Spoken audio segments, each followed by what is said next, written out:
Every day, more than 130,000 people cross a bridge that has long outlived the era it was built for. Stretching across the Columbia River between Portland and Vancouver, the Interstate Bridge has stood for over a century, older than the Golden Gate and older than nearly every freeway in America. It has survived 2 world wars, the birth of the automobile age, and the explosive growth of the Pacific Northwest. But in the shadow of its steel trusses lies a sobering truth. This century-old crossing is vulnerable to one of the most powerful geological threats on Earth.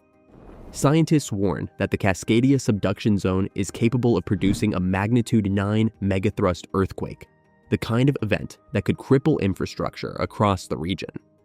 The Interstate Bridge, built long before modern seismic standards existed, is unlikely to withstand such a shock. Its narrow lanes, outdated foundations, and aging lift mechanism already struggle under daily demand. In response, Oregon and Washington are moving forward with plans to replace the aging crossing. Today, let's delve into the $7.5 billion Interstate Bridge replacement project that will redefine the future of the entire I-5 corridor. Don't forget to click on that subscribe button and like this video, as it's the best way to support this channel. The story of the Interstate Bridge begins in 1917, when engineers completed a steel truss bridge to carry cars, wagons, and streetcars between Portland and Vancouver. At the time, the region was sparsely populated, and cross-river travel was limited. Yet the bridge transformed the Columbia River corridor, driving commerce, residential expansion, and early regional integration. By the 1950s, traffic had far surpassed the bridge's capacity, prompting the construction of a second parallel bridge in 1958. Together, the 2 structures became the primary connection between Oregon and Washington and were eventually incorporated into Interstate 5 highway, the West Coast's main artery from Canada to Mexico. Over the decades, traffic continued to surge, and the bridges became a crucial freight link for ports and industries. But their early 20th century design imposed severe limitations: no shoulders, narrow lanes, sharp merges, and a lift span that must rise for maritime traffic, causing unpredictable delays and millions in lost productivity each year. Beneath these operational issues lies the most serious problem. The bridges are not built to withstand a Cascadia Subduction Zone megathrust earthquake, which could cause catastrophic failure, severing the region's primary north-south corridor and crippling emergency response. Efforts to replace the structures began with the Columbia River Crossing Project, which sought to modernize the corridor, but collapsed in 2013 over political disagreements. Meanwhile, congestion worsened, freight demand grew, and seismic warnings intensified. Recognizing the escalating risk, Oregon and Washington revived cooperation and launched the Interstate Bridge Replacement Program in 2020. The Interstate Bridge Replacement Project is a complete reimagining of the Columbia River crossing and its surrounding highway system. At its core is a new Interstate 5 bridge, expected to stretch roughly 3,500 to 4,000 feet across the river, designed not only to improve traffic efficiency, but to remain standing and functional after a major earthquake. Unlike the existing lift span bridges, the replacement will be a fixed span structure with a navigation clearance of about 116 feet, high enough for commercial vessels to pass uninterrupted. Engineers are currently evaluating multiple structural configurations, including single-level and double-deck fixed-span designs, with illustrative concepts such as extradosed, girder, truss, and fin-back-style bridges under consideration. These options remain in study as the program refines its preferred alternative, but all are being designed to meet the seismic, navigational, and operational demands of the corridor. Eliminating the lift span alone will dramatically improve reliability for thousands of daily commuters and freight carriers.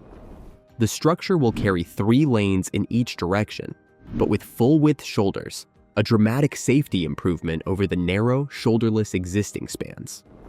Above all, the bridge will incorporate modern seismic design to withstand a major earthquake.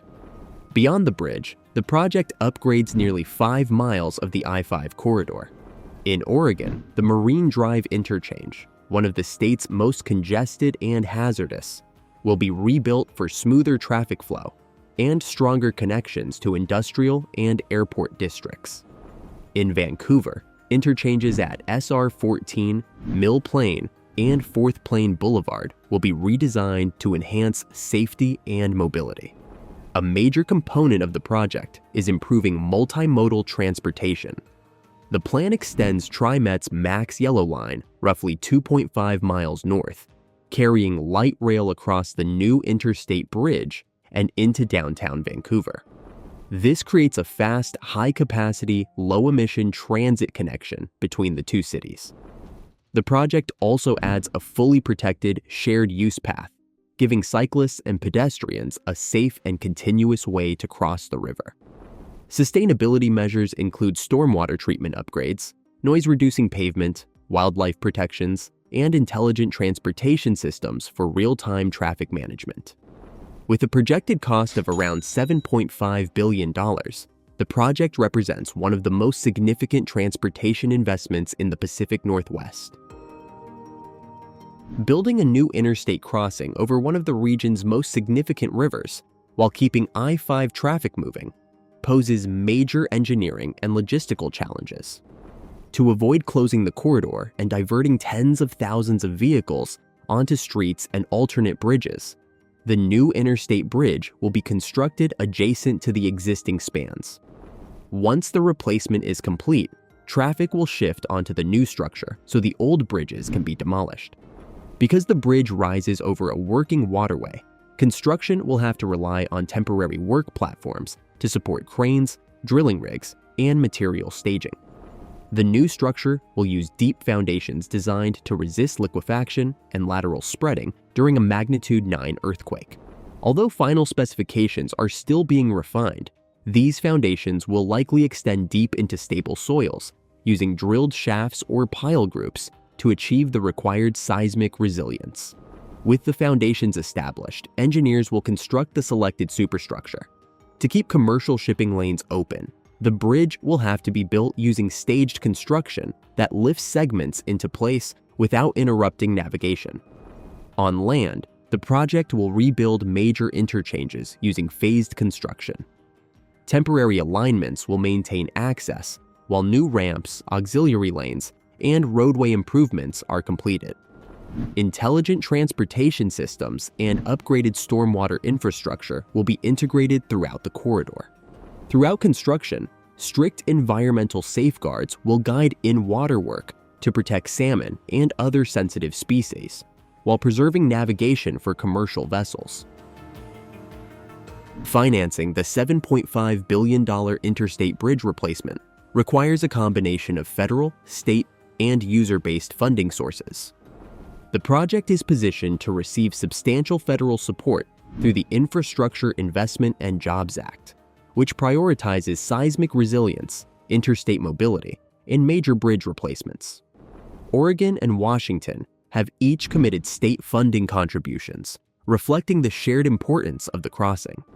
Toll revenue is also expected to play a role, helping to cover long-term repayment obligations and operational costs. The program is governed by a formal bi-state partnership, with legislative oversight and coordination between both transportation commissions. Environmental approvals are advancing through the National Environmental Policy Act. If funding, environmental approvals, and final design decisions remain on schedule, construction is expected to begin around 2026, with major bridge work ramping up through the late 2020s. Full completion is anticipated in the early to mid-2030s. Given the project's scale, urban setting, and seismic engineering requirements, the timeline is ambitious, but still considered achievable. The Interstate Bridge replacement has sparked significant debate across the region. A major controversy centers on bridge height, with maritime industries warning that the proposed clearance could restrict large vessel movement, while raising the height would add cost and complexity. The planned light rail extension is another divisive issue. Supporters view Max Yellow Line service to Vancouver as vital for long-term mobility and sustainability, while opponents argue it is unnecessary or too expensive, echoing disagreements that helped derail the earlier Columbia River crossing project. Tolling has also drawn criticism, with concerns that it could divert traffic to other routes or disproportionately affect lower-income drivers. Environmental concerns also persist, especially regarding impacts on salmon habitat and communities near the construction zones. Additionally, cost escalation, driven by inflation, labor shortages, and material prices, has raised fears that the final price may exceed current estimates. These issues continue to shape public dialogue and influence the project's final design decisions.